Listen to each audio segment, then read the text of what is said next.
Baliktad natin. Ayan guys. Ay, tama stand? Good. Para, katakwa? Baliktad. Yung apagburot ko na. Apagburot. First burot. Ayan o, nag-ano yung asawa ko ng Pinapaitan. Pinapaitan ng kambing. Kambing? Kambing. Pinapaitan ng kambing. Marami din yan. Bakit ko ito dito, huwag pinimart naman. Mahal. Bagas na kumain eh. Basta yun, bagas ka lang, kurang mo perdo. May ka ba? Papaitan. Sana may sili yan na ano. May sili yan na may sili.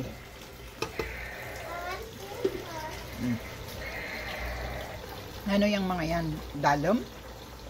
Mix. Laman loob ng kambing. Tapos magsampalukan daw sila.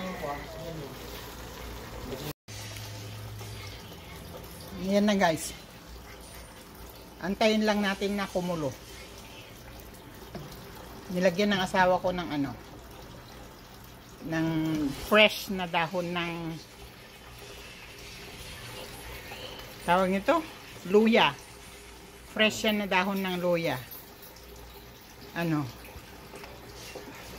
nagnateng kami, nanguha kami doon sa ano, tanim ng kapatid ko.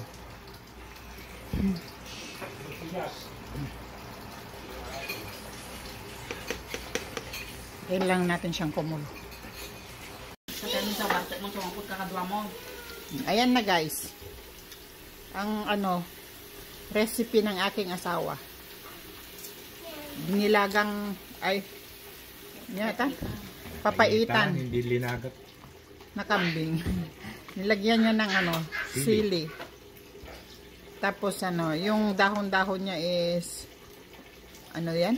Ang palaya ay dahon ng luya. Yung fresh na dahon ng luya. Kinuha namin sa tanim ano. Ni Ipag. O, tanim sa loob ng kwarto niya. Tanim ng kapatid ko. Tinanggal na niya yung mga likod. Pwede pa lang magtanim sa loob ng kwarto, no? O, ayan.